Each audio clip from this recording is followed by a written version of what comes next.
اعوذ باللہ من الشیطان الرجیم بسم اللہ الرحمن الرحیم الحمد للہ رب العالمین وصلی اللہ علی محمد وآلہ الطاہرین ولعنۃ اللہ علی اعدائہم اجمعین اما بعد فقد قال امامنا الحسن العسکری علیہ الصلاۃ والسلام علامات المومن خمس صلاۃ الاحدى وخمسین وزیارۃ الاربعین والتختم بالیمین وتعفیر الجبین والجہر بسم اللہ الرحمن الرحیم۔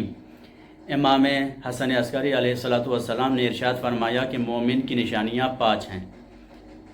صلاۃ الاحدى والخمسین 51 رکعت نمازیں یومیہ پڑھنا، یعنی دن اور رات میں ملا کر کے 51 رکعت نمازیں، کہ 17 رکعت نمازیں واجب ہیں اور اس کی ڈبل 34 رکعت نمازیں مستحب ہیں۔ نماز مستحبی میں نماز عشاء کی جو نافلہ ہے، اگر کھڑے ہو کر کے پڑھتے ہیں تو 1 رکعت، اور اگر بیٹھ کے پڑھتے ہیں تو 2 رکعت شمار ہوتی ہے۔ اس حساب سے یہ 51 رکعتیں نمازیں مومن کی پہچان مولا نے بتایا۔ تو سب سے پہلی مومن کی پہچان یہ ہے کہ وہ 51 رکعت نماز پڑھتا ہو۔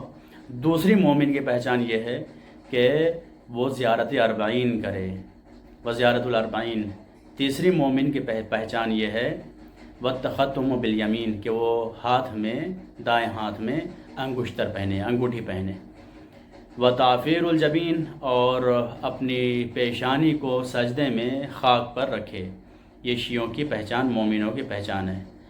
اور 5ویں پہچان ہے والجہر بسم اللہ الرحمن الرحیم، کہ نماز چاہے جہری ہو یا اخفاتی، وہ بسم اللہ کو بلند آواز میں پڑھے۔ یہ 5 نشانیاں ہیں مومن کی، جن میں سے آج کا ہمارا موضوع ہے زیارت اربعین۔ یہ زیارت اربعین وہ ہے کہ جس کے بارے میں مولا نے فرمایا یہ مومن کی پہچان ہے، آئیڈینٹی ہے، یہ شناخت کا ذریعہ ہے مومن کی، کہ زیارت اربعین کو وہ انجام دے۔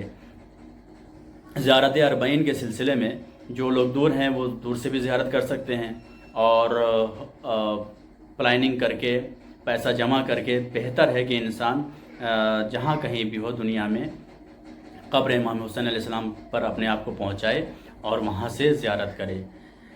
زیارت اربعین میں کچھ کلمات ہیں جن کی میں بس مختصر سی شرح دے دوں اور اس مختصر سے جلسے کو پھر اختتام تک پہنچا دوں۔ امام سے مروی اس زیارت میں امام علیہ السلام نے اس جو مولا امام حسین علیہ السلام کو القاب سے نوازا ہے، ان میں سے بعض کلمات کی بس تشریح کر دوں تاکہ وہ بھی ہمارے لیے معتبر اور عبرت کا سبب قرار پائیں۔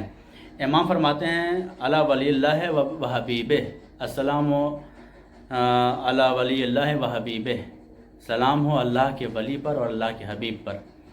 اللہ کے ولی بھی ہیں امام حسین، اللہ کے حبیب بھی ہیں۔ اور صرف آگے اس زیارت میں آگے ارشاد ہو رہا ہے اشہد انہ ولیک وابن ولیک وصفیک وابن صفیک، کہ میں گواہی دیتا ہوں کہ امام حسین علیہ السلام تیرے ولی ابن ولی ہیں، صفی ابن صفی ہیں۔ اور ایک کلمہ اور ہے اس زیارت میں کہ جو واقعاً قابل تدبر اور تفکر ہے، کہ فرماتے ہیں کہ امام حسین علیہ السلام کو خداوند عالم نے تمام خلق کے اوپر من جملہ اپنے اوصیاء کے اوپر حجت قرار دیا۔ فرماتے ہیں وَجَعَلْتَهُ حُجَّةً عَلَى خَلْقِكَ مِنَ الْأَوْصِيَاءِ، یعنی کہ اوصیاء کے اوپر بھی اگر کوئی ذات حجت ہے تو امام حسین علیہ السلام کی ذات گرامی ہے۔ پھر امام فرماتے ہیں اس حدیث میں، اس زیارت میں وَبَذَلَ مُحْجَتَهُ فِيكَ لِيَسْتَنْقِذَ عِبَادَكَ مِنَ الْجَهَالَةِ وَحَيْرَةِ الضَّلَالَةِ، کہ امام حسین عالی مقام علیہ السلام نے اپنا خون جگر خرچ کیا ہے، کس کے لیے؟ وَبَذَلَ مُحْجَتَهُ فِيكَ، اے میرے اللہ تیری راہ میں امام حسین نے اپنا خون جگر خرچ کیا ہے۔ فِيكَ وَبَذَلَ مُحْجَتَهُ فِيكَ، کیوں؟ لِيَسْتَنْقِذَ عِبَادَكَ، تاکہ وہ تیرے بندوں کو، یہاں پہ مسلمانوں کا تذکرہ نہیں ہے، مومنوں کا تذکرہ نہیں ہے، بلکہ تیرے بندوں کا تذکرہ ہے، تیرے بندوں کو جہالت سے نکالیں اور ضلالت کی گمراہی سے نکالیں۔ تو جہالت سے نکالیں، جہالت یہاں پہ بھی آیا ہے، اسلام کے آنے کے پہلے جس دور تھا جو دور تھا اس کو بھی جہالت کا دور کہا جاتا ہے، اور حدیث بھی ہے، حدیث معرفت من مات ولم یعرف امام زمانہ مات میتۃ جاہلیہ، یہاں پہ بھی جاہلیت کا تذکرہ ہے۔ اس جاہلیت سے مراد کیا ہے؟ تو خود معصوم نے جہالت کی تفسیر فرمائی ہے۔ امام سے پوچھا گیا مولا بتائیے کہ جہالت سے یہاں پہ مراد کیا ہے؟ من مات ولم یعرف امام زمانہ ہی، کہ جو اپنے امام وقت کی معرفت کے بغیر مر جائے اس کی موت جہالت کی موت ہوتی ہے۔ تو جہالت سے ہم کیا سمجھیں؟ ان پڑھ سمجھیں، نہ پڑھا لکھا سمجھیں، کیا سمجھیں؟ تو امام نے فرمایا ماتا میتۃ کفر یا ماتا میتۃ ضلال، کہ وہ کفر کی موت مرا ہے یا ضلالت کی موت مرا ہے، گمراہی کی موت مرا ہے۔ اب یہاں پہ اس عبارت کو سمجھیے، وَبَذَلَ مُوجَتَهُ فِيكَ لِيَسْتَنْقِذَ عِبَادَكَ مِنَ الْجَهَالَةِ وَحَيْرَةِ الضَّلَالَةِ۔ امام حسین نے اپنا خون جگر خرچ کیا ہے تاکہ اللہ تیرے بندوں کو حیرت جہالت سے نکال سکیں، کفر سے نکال سکیں۔ تو امام حسین علیہ السلام کے مقابل میں جو لوگ بھی آئے تھے، گرچہ وہ ظاہر نماز پڑھ رہے تھے لیکن تھے کافر، گرچہ نماز اور روزہ رکھنے والے تھے، داڑھی رکھنے والے تھے، احکام کو انجام دینے والے تھے، لیکن تھے کافر۔ امام کا اشارہ تھا کہ ان کا ظاہر تم کو دھوکہ نہ دینے پائے، ان کا باطن سب سے بڑا کافر ہے، اور اسی کفر کو مٹانے کے لیے امام حسین علیہ السلام نے اپنا خون جگر خرچ کیا ہے۔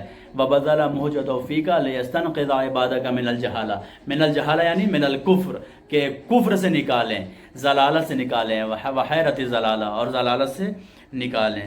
اور اس کے بعد ایک سبق ہم شیعان حیدر کرار علیہ السلام کے لیے ہے کہ امام علیہ السلام اس زیارت میں فرماتے ہیں کہ وقت توازر علیہ من غرت الدنیا، آپ کے اوپر وہ لوگ حملہ آور ہوئے کہ جس کو دنیا دھوکہ دے چکی تھی۔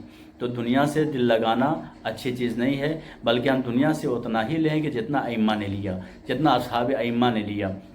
ایک دم ترک دنیا بھی نہیں کر سکتے ہیں کیونکہ اہل بیت اطہار علیہ السلام نے منع فرمایا ہے، لیکن دنیا سے ہم اتنا ہی لیں گے جتنا اصحاب ائمہ اور ائمہ علیہ السلام نے لیا ہے، اور اس سے زیادہ جو کوئی بھی لے رہا ہو، گرچہ وہ مولانا ہو، گرچہ وہ ماما ابا قبا میں رہنے والا ہو، اس سے دور اور رہنا ضروری ہے، اسے بیزاری اختیار کرنا ضروری ہے، بیزاری کا اعلان کرنا ضروری ہے۔